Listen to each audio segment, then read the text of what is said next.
urgent message I have for you. I'm literally putting my clothes on as we speak. Bitcoin is dumping into the numbers, although the numbers weren't that bad when you're looking at the GDP numbers coming in a little bit hotter than expected, 4.4%, but we did see some other numbers that are coming in a little bit lower. That's going to be the core PCE numbers coming in as expected, but the personal income month over month slightly weaker. And you can see the markets are not happy with this move. We are seeing a nice little capitulation for Bitcoin as we speak. And as of now, Bitcoin's dumped about $1,700 over the last couple hours, but we're going to talk about, is this a bear market bottom?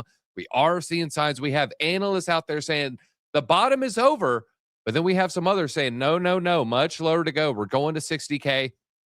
Now let's check the RSI on this isn't looking exactly terrible. We did point this out yesterday that, hey, we are seeing at least a short-term move on the RSI. You can see right here, we had a nice little move, but then just totally stopped at this level, about $90,000. I'm going to point out this level and why is it important in a little bit, folks, so don't you worry. But as we can see here, the RSI is heading lower. Let's go to the 4 hour. 4 hour, we're still holding on to a little bit of signs of strength here. So this might just be a short-term capitulation. Now let's hit refresh because everything has changed. Everything's in turmoil. Bitcoin was up 1.2%. I hit refresh, we're down 1.5%. So a 2.7% swing there. ETH is down 2.6%. Solana's down 2%. And we have, I was expecting that Cardano only down 1%, and Bitcoin Cash slightly in the green. Never something we want to see. If you see Bitcoin Cash that is green, you might see a lot of other red candles, and that's exactly what we're seeing today. The big gainer, though, is River, not River Phoenix, a newer coin. Maybe we'll jump in on this one. It is up 1,000% over the last 30 days. Rain is up, Sky is up, and Leo is always up on the red days. I don't know what is going on. And we see Canton also in the green. Does it have something to do with Larry Fink saying everything is going to be under one blockchain? What is that blockchain that they're talking about? And we're seeing Mix is down, Arbitrum down 6.3%. Polygon also with a heavy move to the downside. We might be jumping in a Polygon long. I think my levels have hit. Yes, my levels have hit. We have one entry a little bit lower, right under 13 cents, has not struck. We're coming in at 12.9 cents. Let's actually go to Polygon. I'll show you where I'm going to be entering in this trade here. Everything is going to be in the Discord, which we have a link for below. And there is a little hack here. So if you want to find the Polygon previously Matic, you have to go all the way up to Poly G here. Then you'll see it right there. Yeah, we're seeing basically some bottoming out on the RSI. Could, of course, go a little bit lower, but might need to sweep this liquidity level. This is 1 hour candles. So we got an entry right here at 129. And we have a small entry that triggered at 13. So we're coming in at 13.0 and 129. Might try to long some Polygon here. But let's get into the news, folks. Is this a bottom? LFG Disco fam, how are we all doing? What are you doing trading, Matic? Hey, you don't have to hate it. You don't have to date it. Sometimes you just got to trade it, and that's what I'm doing with Matic there. It's the Polygon token, formerly Matic, to be clear, not the Pol token. 82K. We must go down to 82K before we go higher. According to the Disco fam here, 40K is the target. 82K, 60K, 40K. Why not 10K? Let's just go to 10K. You know what? No, 5K. Let's just keep going lower. Let's look at these numbers here. Then we'll talk about a bear market bottom. And then I have to DZ somebody. I'm going to have to throw Tom Lee under the bus, metaphorically, not literally, of course. But GDP numbers did come in very high. And this is something that we see when we get bad numbers. You're going to have a lot of people want to go long. So the market must push down, flush out the leverage. When you get bad numbers, a lot of people want to short. So the market must go up and flush out that leverage.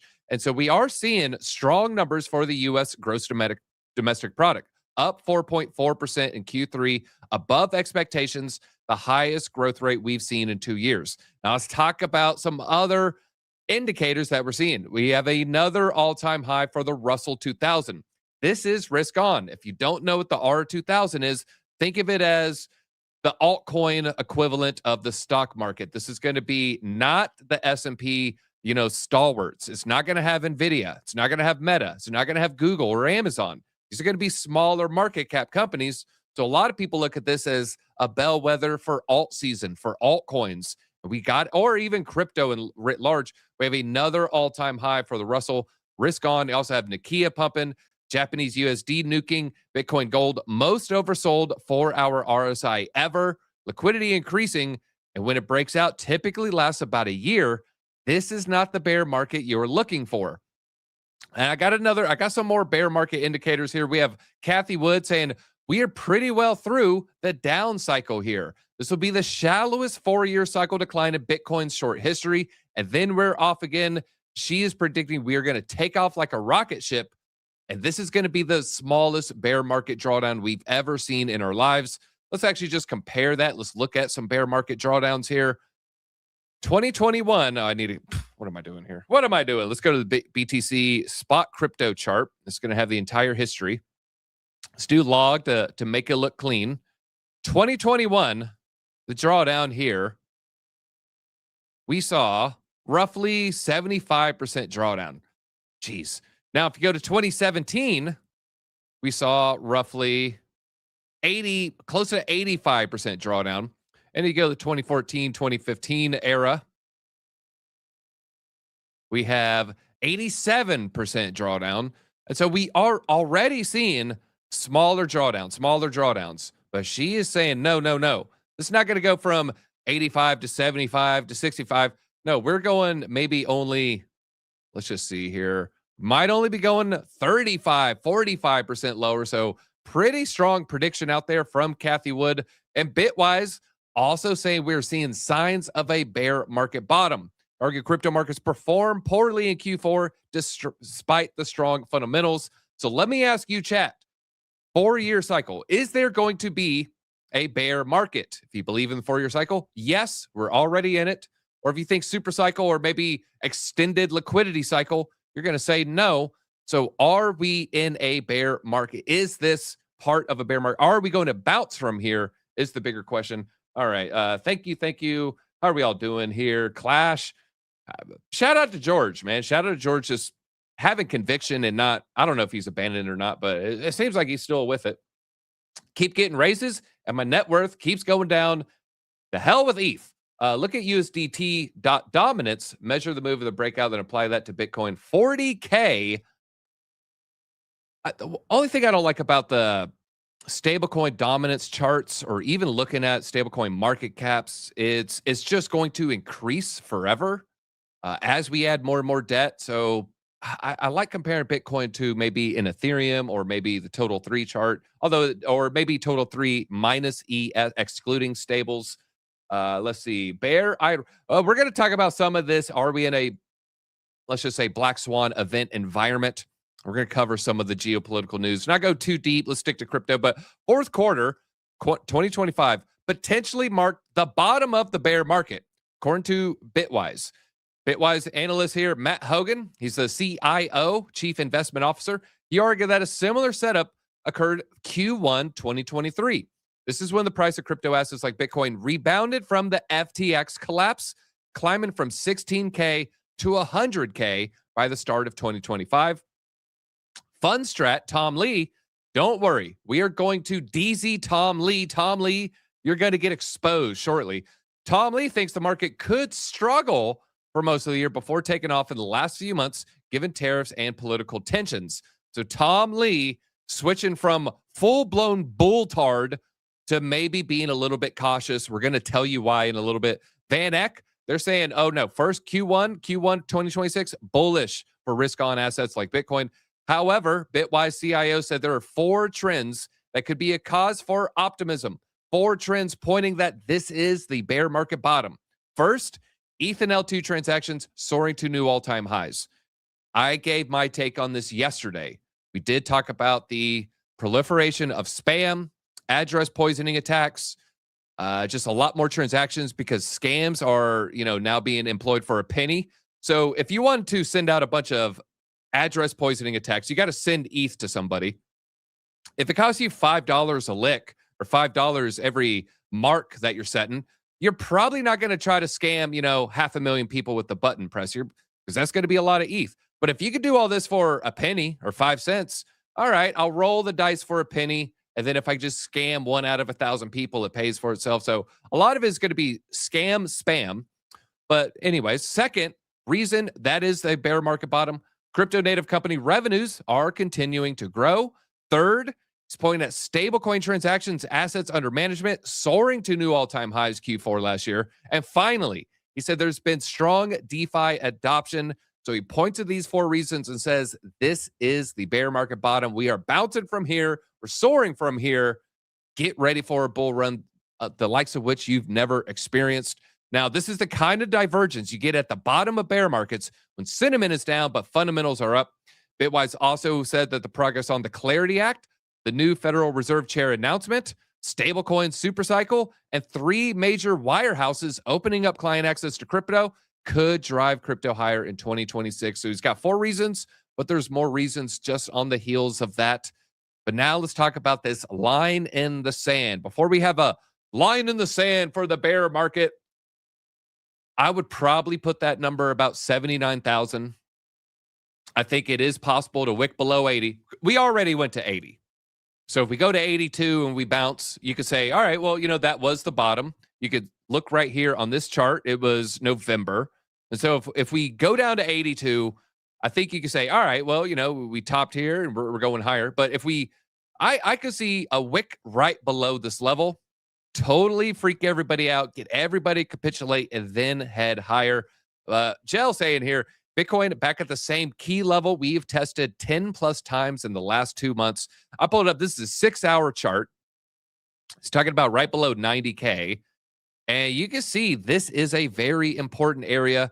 And I will show you, from before the current area of the last 2 months, it was also an important area. You can just see here, support, rejection, rejection, rejection, rejection. It's me in high school. Rejection. Nice support. Nice support. You can see, bouncing around, and then right here came down, was a little final line in the sand. Boom, went a little bit lower. This is the last line in the sand before we went to the current cycle low. I guess if you want to call it that, 80K right there. Well, let's go back before then. Let's go to this line on the way up for Bitcoin, not on the way down from 126. And you'll see here, this is 6-hour charts. And now we're back to April 2025. And look right here. Boom. Nice little area of control. Boom. Nice little area of control. And it's really when we first, boom, nice little area of support. Nice little area of support.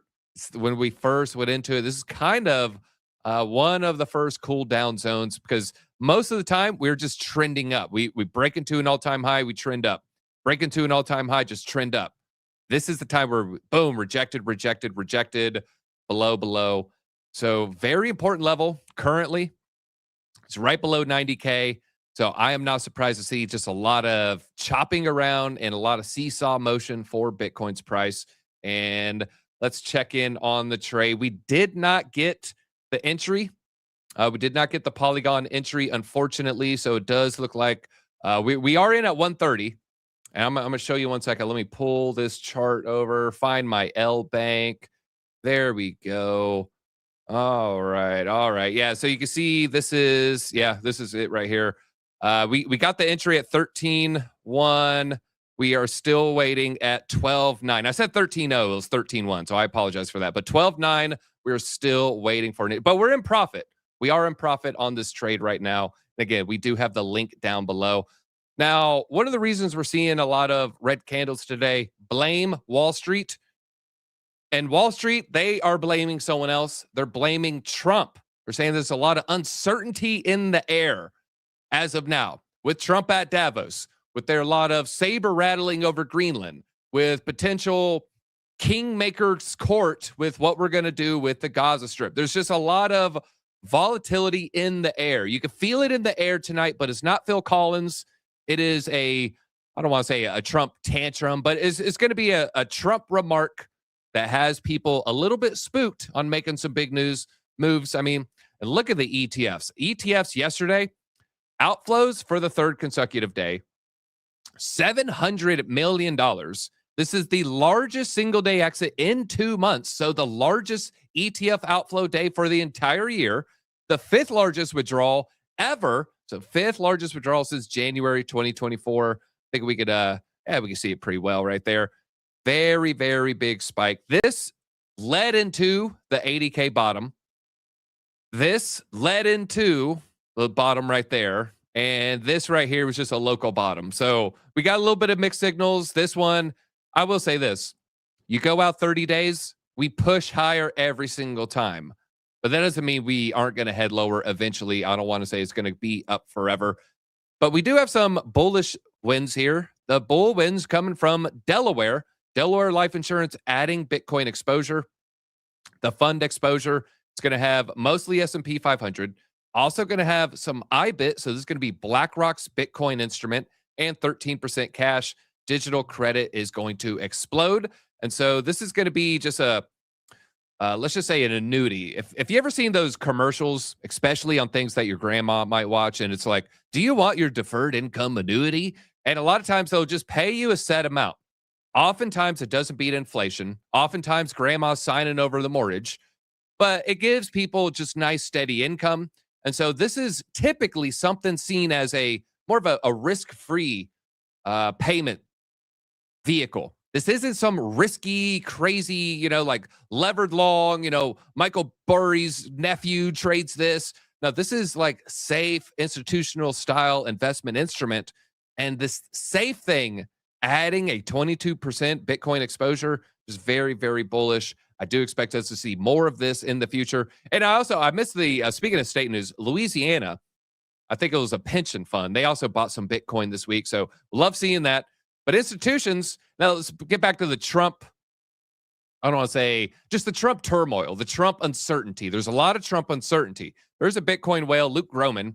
He said there is a possibility Bitcoin could easily go to 60K.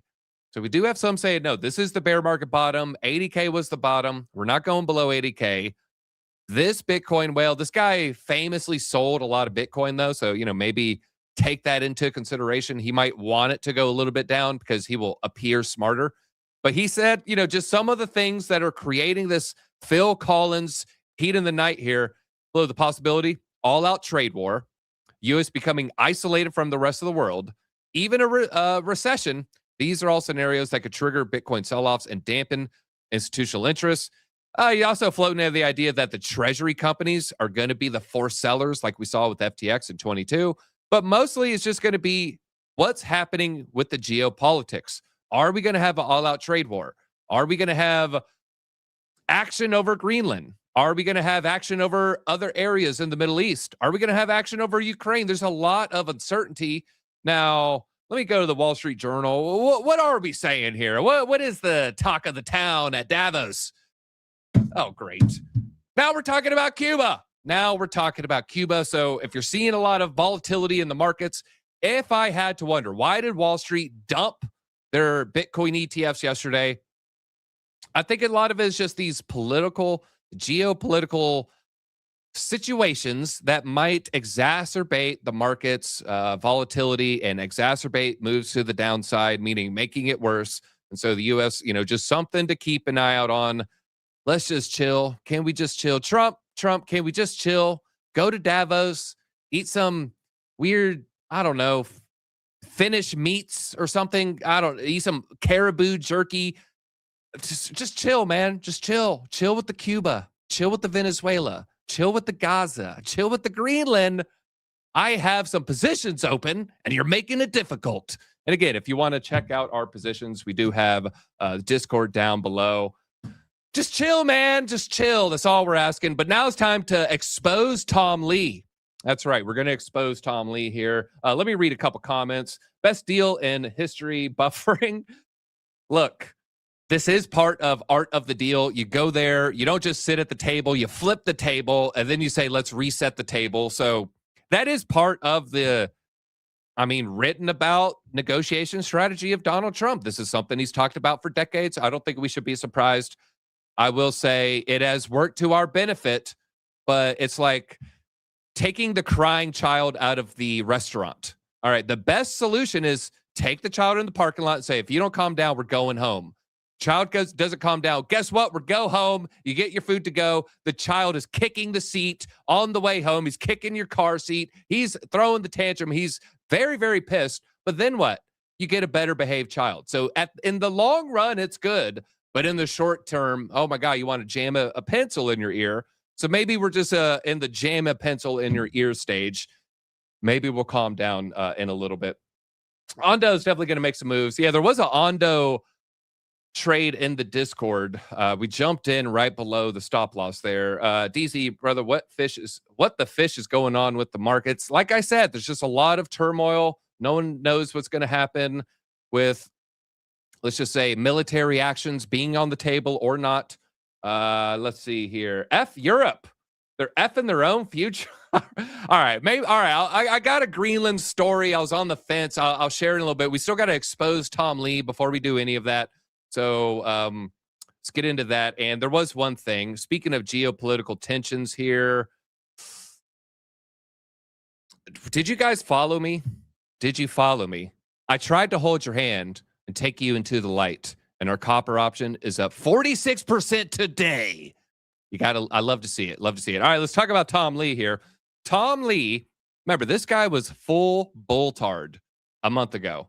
This guy was, he was saying some wild stuff. Do you guys remember it would be like October? And he's like, well, ETH could still go to 10K by Christmas. And you're like, I'm looking at the charts. No, it can't. Well, I don't know. You know, it's like September. It's like maybe Bitcoin does go to $250,000 in 2 months. You're like, this guy is a little insane. He is so bullish. He's a little insane. We might know the source of the insanity. Tom Lee, you know, now he's saying there's turbulence. Now he's saying there's going to be pain ahead. You know, I think when we look back, you know, substantial, you know, a new Fed. Look, guys, there's going to be turbulence, guys. You know, I don't know why I said 10K ETH in 90 days. I don't know why I said that. Well, I know why he said that. Tom Lee, before compensation, ETH's going to 15K. Tom Lee, after compensation, expect turbulence. What are we talking about? I'm like the only one finding this. I do want to know.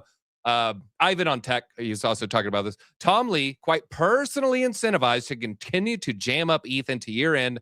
He receives $15 million up front upon shareholder approval on the 15th. This is a week ago. Optically, it looks better if you've hit your goal. 4/5 of the ETH supply pre-vote. He also has all these, like, he gets more if they hit 4%. He gets more if they hit 5%. Of course, they want to get 5% of all ETH. I covered this last night in the Mr. Beast video. $95 million bonus for hitting made-up revenue targets just by staking the ETH. Oh, also, ETH staking revenue. Let's say he stakes 1,000 ETH. At the end of the year, he gets 31 with a 3.1%. That 31 ETH per 1,000 is income. So it's taxable. So you can't hodl it and re-put it into the stack without a tax event. So it'll literally require selling ETH or more shares to cover it.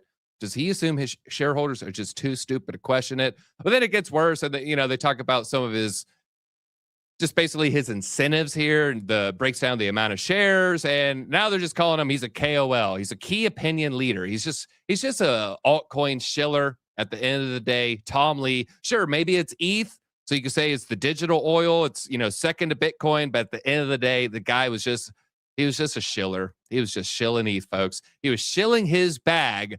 We should not have been surprised. So if you're wondering, why was he saying, I don't want to say the R word, but why was he saying these ridiculous targets? That is why, folks. That's why. Is he the new Kramer? No, it's just a guy that was lying to pump his bag. I'm going to say it. He was lying. When there's 2 months left in the year and you're like, yeah, man, Bitcoin's going to 250,000. He's going to 10K. You were lying. He knew that wasn't going to be a possibility. And sure, he could do some weaselly thing like say, well, maybe like 0.1%, nothing's impossible in crypto. Sure. Yeah. Okay. Sure. But that explains Mr. Beast. That's funny. At the end of the day, he was blowing smoke up our MetaMask. Okay. He was blowing smoke up our MetaMask and we were allowing it, but I have to expose him. Everybody smash the like button. Everybody smash the like button. I have ETH. ETH's one of my biggest bags. At the end of the day, we got to break down the facts. You know what I'm saying?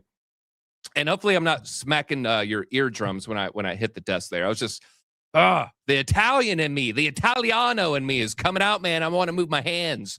All right, nice breakdown. Hey, it's a me, a Deezy. Nice breakdown of tokenized assets by blockchain. This is including fiat-backed stablecoins. All right, this is not real. Let me explain what I mean here. This is going to be BlackRock using data from RWA.xyz. RWA.xyz doesn't have a lot of things.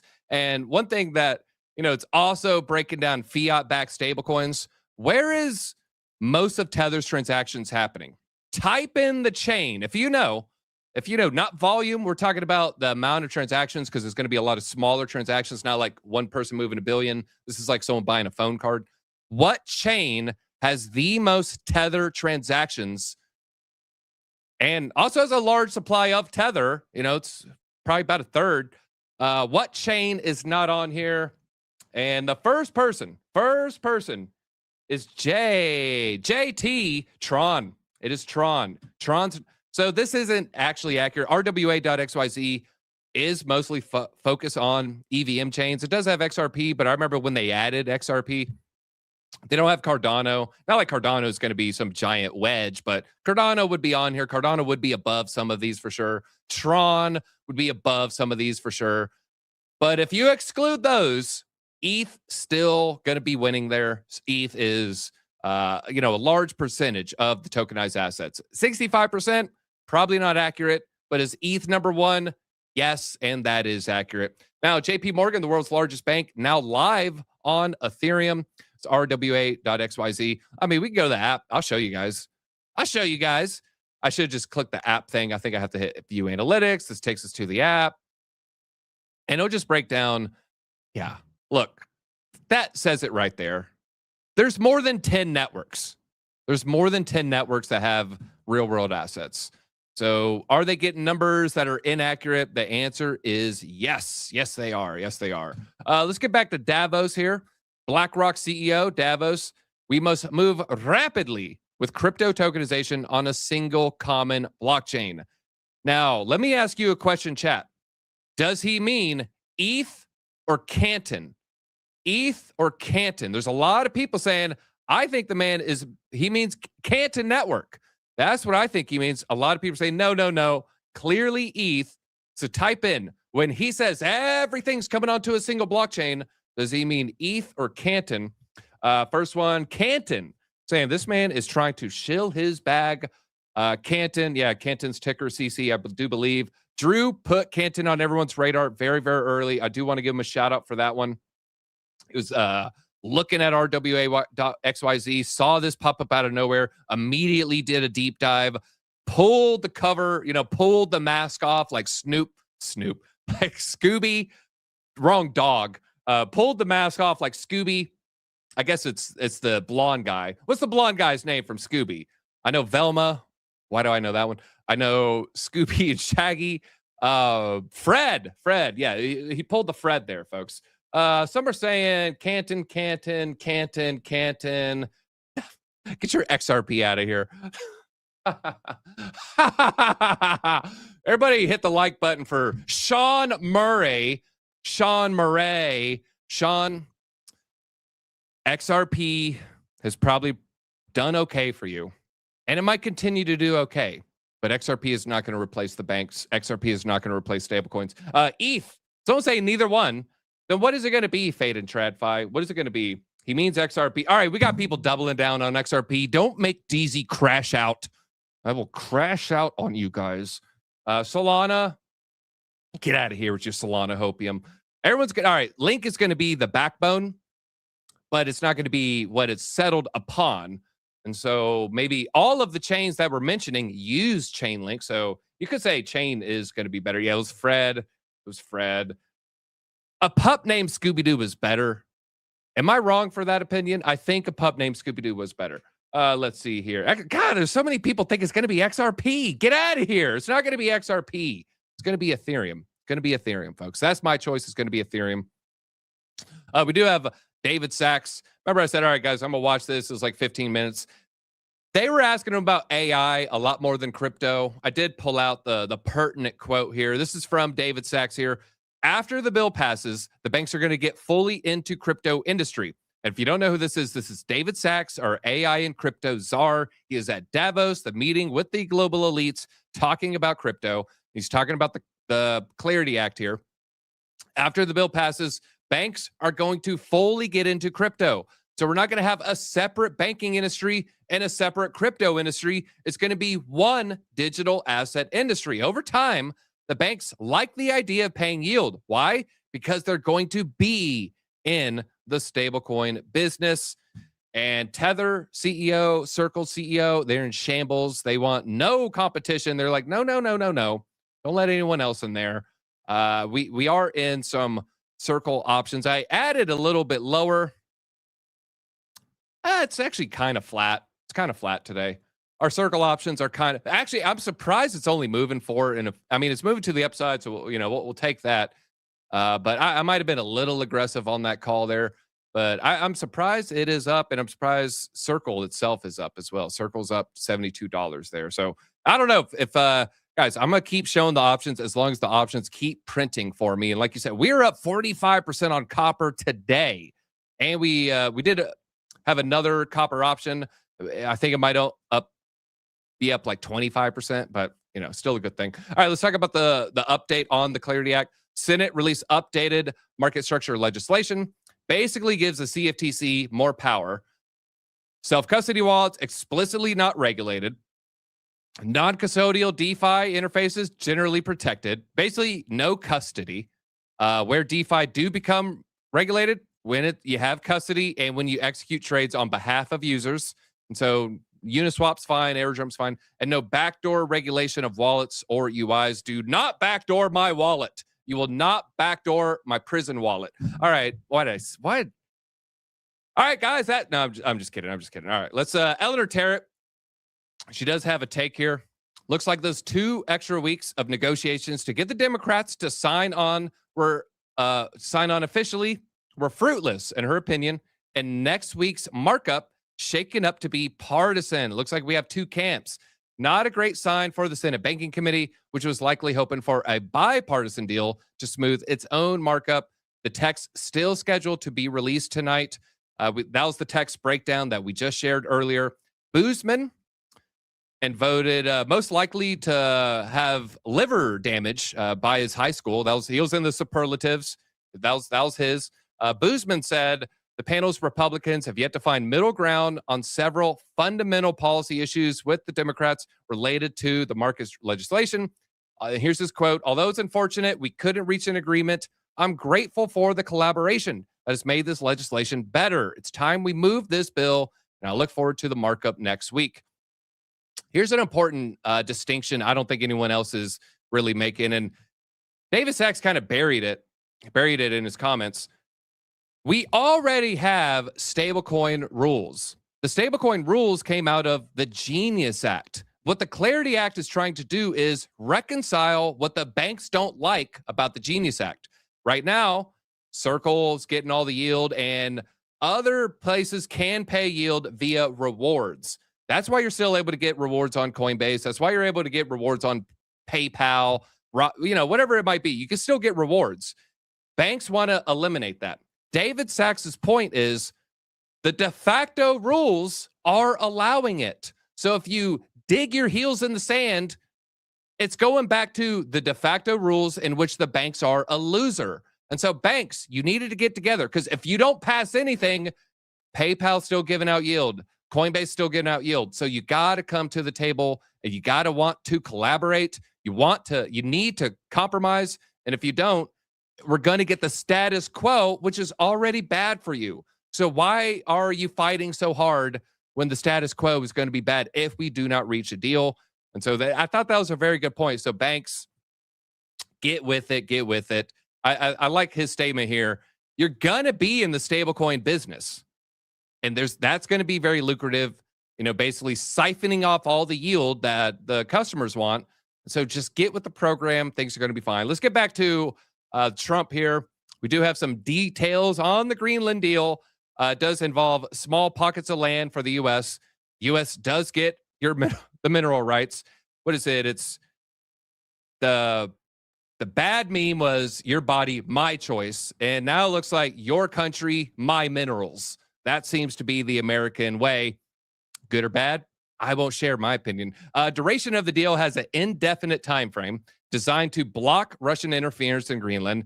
We get a Golden Dome system. It's going to be involved. If you don't know the Golden Dome, it's going to be a similar situation of what they have in Israel with their dome artillery system, in which you create a semi-sphere of protection. It's going to open doors to U.S.-backed infrastructure investment. And so allow our oil companies in, allow our metal smithing companies in. He's looking to secure land, minerals, and defense in one deal. So a lot of it is just codifying handshake agreements, the things that kind of have already existed. So that's what we're looking at. Yeah, this the Iron Dome is what we're referring to. I shouldn't have said it because now I'm going to get flagged by YouTube. But yeah, if you do want to hit that like button, help us out there. No, not the Golden Dome. I think you misspelled it there. Not the Blue Dome. Let's see here. Quant going up while everyone else is dropping. Shout out to Quant. It used to be a stable coin, basically, because it was just so flat with its price. We need clarity this year. I do agree. Kita bought a bank. Is that true? If true, very, very bullish, I would suppose. Kind of helps you get these money transmitter licenses. That's typically why companies do like to acquire banks, is because they've done the necessary paperwork to secure licenses. None of these. We got some XRP bears in the chat. Settled on Algo. Shout out to Cassius Cuvée. He has the best Algorand song out there. How many exist? I don't know, but he does have the best one. That's what I do know. We do have Binance CZ, the former CEO, founder of Binance here. He's in talks with probably a dozen governments on asset tokenization. There's something I wanted to share here. Where was it? It isn't what you were thinking, though. It's what he's saying is turning government property into things that they can, quote unquote, sell. This concept would allow governments to raise funds by offering small portions of state-owned assets to citizens or investors, similar to how some nations have sold stakes in national oil or telecom firms. So this isn't, yeah, we're just going to sell you debt under, the banner of a treasury. This is more like what the Green Bay Packers did, where, there's like 15,000 people that own one share of the Green Bay Packers. Chat, tell me, what is the number? Green Bay Packers, if you don't know, has fractional ownership. It's not like Dallas Cowboys owned by Jerry Jones. This is, the fans have a stake in the matter. They have skin in the game, pig skin in the game. Oh, but ching. All right. What is that number, though? I'm not sure. There's a certain number. Maybe it's 10,000. Maybe it's 20,000. Maybe what of you are watching right now? Maybe we have Green Bay Packers owners watching right now. Let's talk about Chainlink here. Chainlink revenue has been released. Not 2025, though, 2024. Just the way they have their foundation set up, you don't have to do like quarter over quarter. You could do annual over annual. And so we got the 2025 numbers, which gives us the 2024 numbers here. And you can see revenue is growing and is growing in a very significant portion here, 52 to 63. It's going to be a 60% increase in revenue year over year, mostly operating expenditure associated with their hiring. They said they went from 165 employees to 280, and they got a higher volume of services delivered to the affiliate entity. So shout out to Chainlink. I see a lot of people saying, oh, it's not on DeFi Llama. They don't make any money. No, they just don't publish those numbers. But now we do have the published numbers here, and it's 83 million. So awesome stuff there.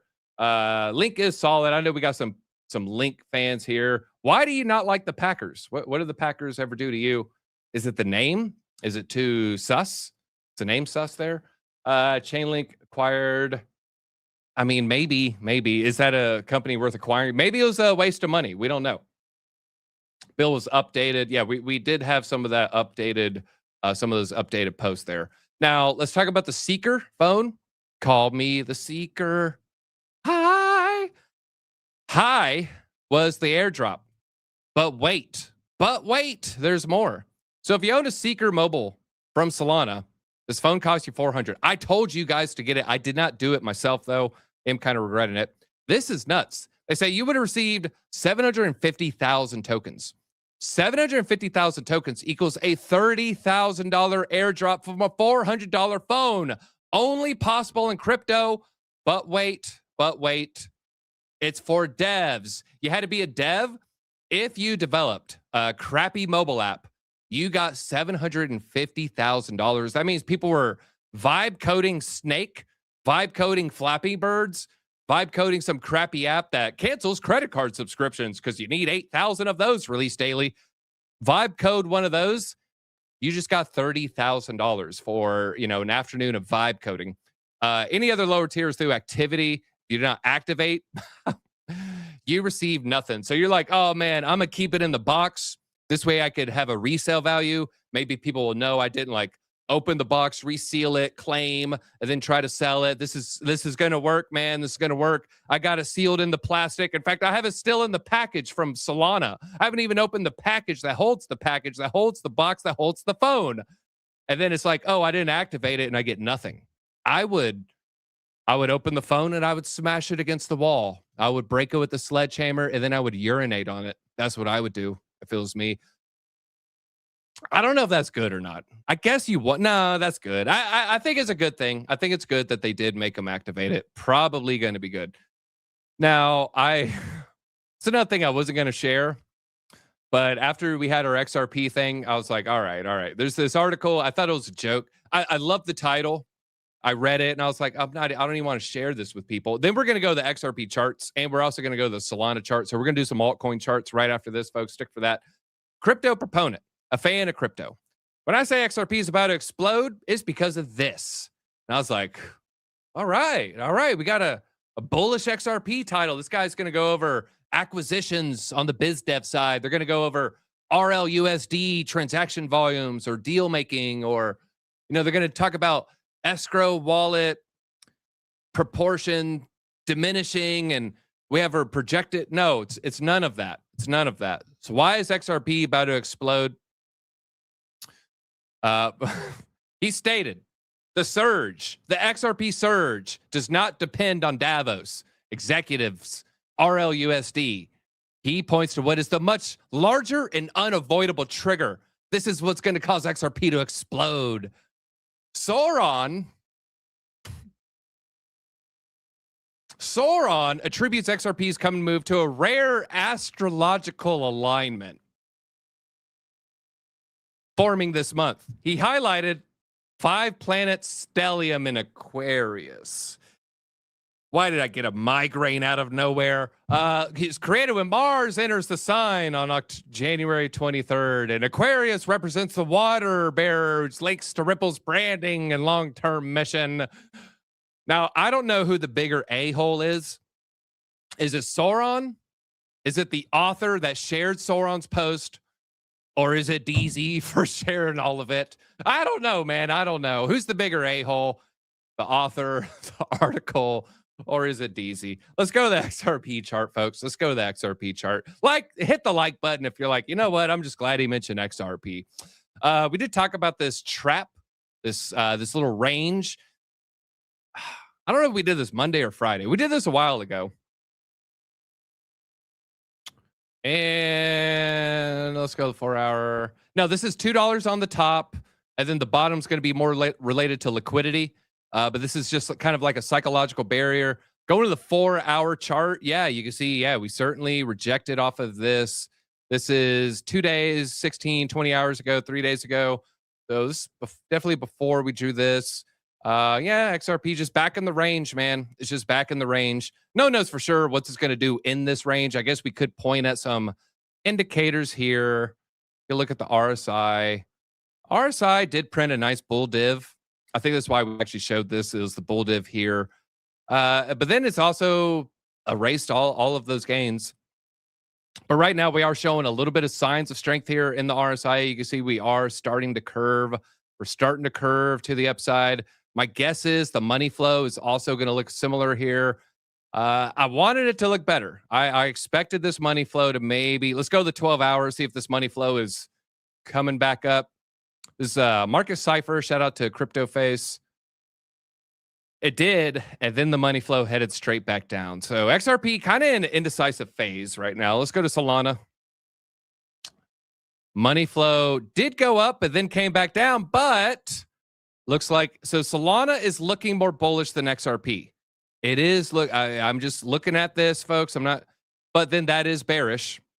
Then it looks like it got too hot too quickly. The markets had to pull off from this. I didn't have to. It chose to. When I say it didn't have to, it will eventually. You can only do this for so long before the markets catch up with you. But it didn't take that long this time. And we did see a nice little reversal here. Looks like we hit this trend line. I don't even know when we drew this trend line. And we fell below it. Fell below it for sure. We tried. We hung out. We hung on here. Hung on there. Hung on there. We hung on for 12 hours. Rejected against it in the 16th hour. And right now, Solana also just in a little bit of a wait and see mode. I was looking at a liquidation heat map here. Let's look at that for these two altcoins. I will teach you how to fish since I don't have it pulled up. Liquidation heat map is on CoinGlass. If you're wanting to find this in the future here, so go to CoinGlass, coinglass.com. Go on the left side right here. You'll see liquidation heat map. The hack is not do individual exchanges. All right, I'm looking at Binance. I'm looking at Gate. I'm looking at MEXC. Just go straight to symbol. Another hack. Sometimes you might not find your coin on here. Or you're like, hi, I'm not going to scroll this many times. Up here on the URL, you will see BTC eventually just replace the BTC with POL or AXY or what AD, whatever your altcoin ticker is going to be, just replace it with that. I go to the 12 hour. We're going to go to Solana, and then we're going to go to XRP. Solana did sweep the liquidity. It looks like fresh, greedy pigs came out and did open some longs. But if you look, the majority of the leverage is going to be to the upside. That is good for the bulls. Let's go to XRP. Remember, I said Solana is more bullish than XRP. And yeah, I would say it is. I'll say likely. It's likely we're going to revisit this before we go higher. Now, I call this, I've heard windshield wiper. That's what Josh would say. Shout out to Josh and FOMO. I like to call this the magnets. So yellow magnet, stronger than the green magnet, but the green magnet closer to the piece of metal. And so you might have a stronger magnet here and a magnet here, but if the piece of metal is right here, you're going to go to the weaker magnet. And so that kind of is what I'm seeing right here. Now, does this method work every time? Hell no. But it is a tool for your kit, for your toolbox there that will help you increase your win percentage. And if you want to ultimately increase your win percentage, join the Discord. We do have a link down below. We are in some trades. So if you want to join our trades, trade with us, link is down below. And yeah, come hang out. Now, I am in a Ondo. I might cut and run out of this thing. I am not liking what I'm seeing on this Ondo. Let me go ahead and share my screen here. What the heck? I hit it too many times. Oh my God. I hit Zoom too many times and it went like on steroids. Here we go. We're getting close back to my entry. So I might be cutting and run. We are in profit. We might be cutting and running on that one. I didn't have time to put in a stop loss. So I'll be watching that. Yeah, we got 3 trades open. So join us in the Discord, folks. Hit the like button on the way out. I think Drew's working on a video for tonight. And it's going to be about a lot of what we're seeing. This is the perfect video for Drew, by the way. Davos. If you want, let's just say someone's got their ear to the streets when it matters, when it comes to these type of things, Drew is your guy. Drew is the man. And everybody hit the like button for Drew. He's got to get a new vehicle. So smash that like button. And he'll just have a good car fall into his lap there, folks. But thank you guys. You guys have an epic day. You are the audience, the Disco fam. You're the ones that make this possible. You're the ones that give me that motivation to pour over the charts, do this deep dive research, and expose people like Tom Lee. That's right, Tom. You got DZ today. How does it feel? You didn't like it, did you? You couldn't handle the fire. That's all I got, folks. Hit the like button on the way out.